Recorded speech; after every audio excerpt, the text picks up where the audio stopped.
O que a escola não ensina sobre dinheiro? Tema interessante esse, né? A gente vai crescendo, né? Começa como criança ali estudando matemática, português, vamos sendo cada vez mais introduzidos na sociedade. A escola exerce um papel muito importante realmente na nossa vida.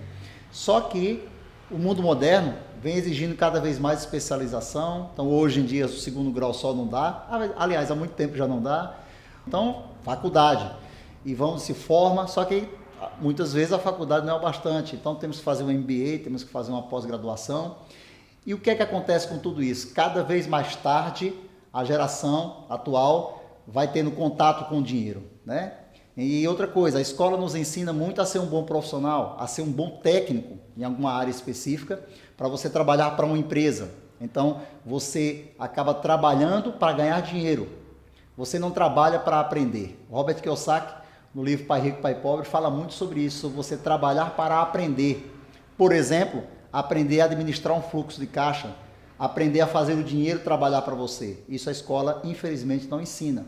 A escola ensina você a ser um bom técnico, a ser um bom profissional, mas ela não ensina você a criar mecanismos, criar negócios, criar formas de ter, por exemplo, uma renda passiva.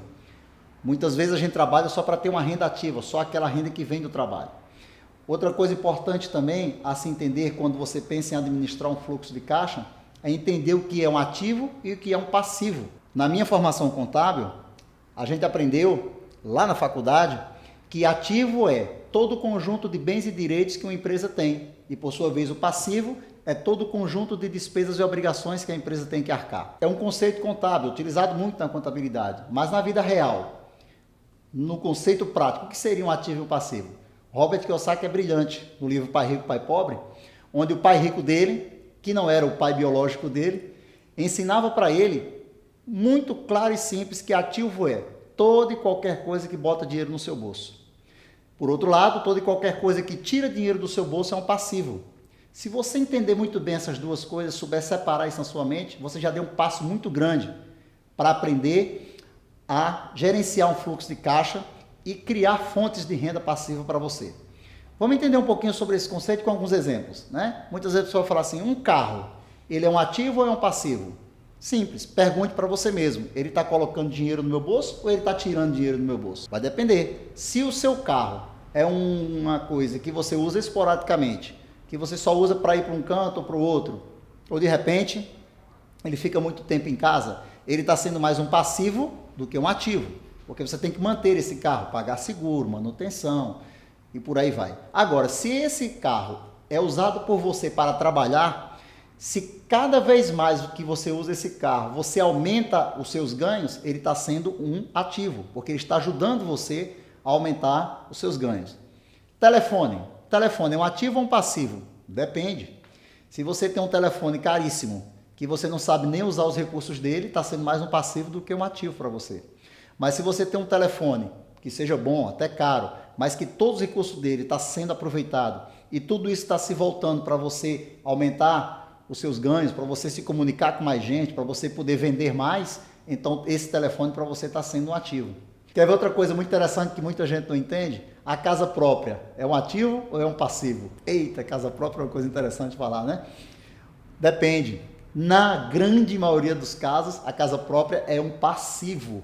Por quê? Porque você não ganha dinheiro com a sua casa própria.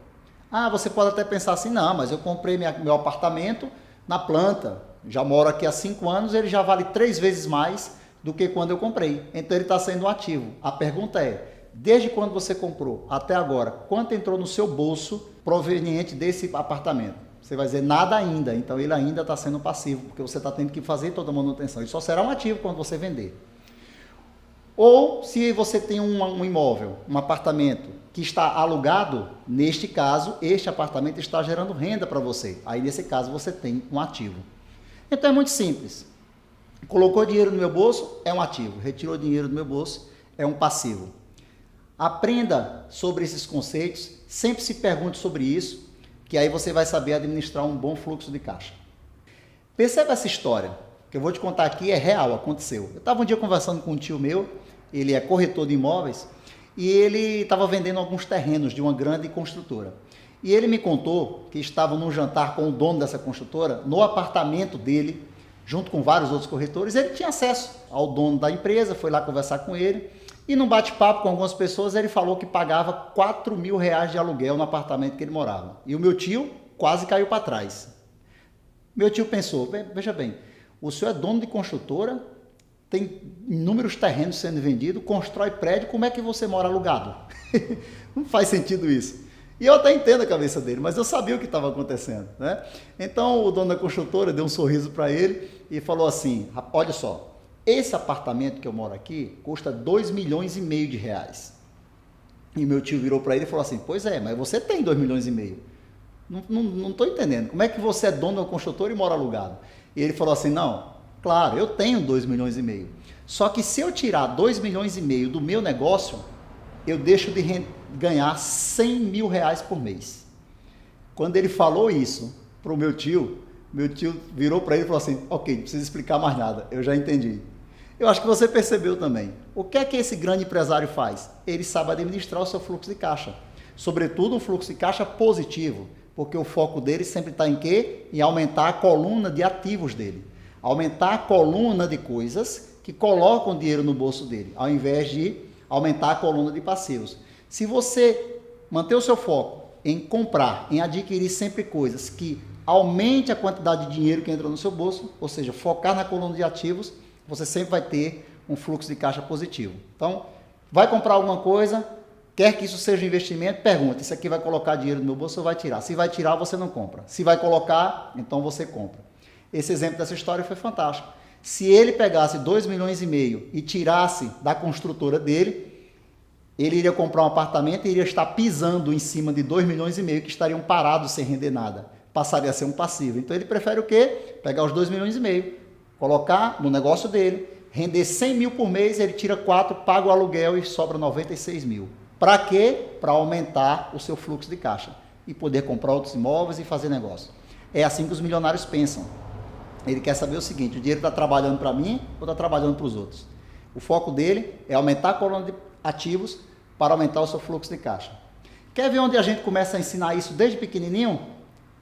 Seu filho pequeno em casa, quando você ensina ele a lidar com um porquinho. Lembra do porquinho? Pois é. Uma das formas mais geniais de se ensinar de uma maneira muito lúdica. Uma coisa muito importante também que a escola não ensina. A adiar o desejo. Ensinar para os seus filhos que primeiro você junta e depois você compra. Primeiro você junta e depois você compra. Muitas vezes nós somos ensinados o quê? Estudei a vida toda, agora eu vou trabalhar, eu mereço. E acaba comprando e comprando e comprando. E não entende que se você fizesse uma junção de dinheiro, se você pudesse acumular isso, você poderia comprar à vista com mais desconto no futuro. São ensinamentos importantes que muitas vezes a escola não ensina e a gente tem que buscar fora. E você está fazendo certo, já está buscando conhecimento também. Faça bom uso das informações e boas escolhas. Um abraço.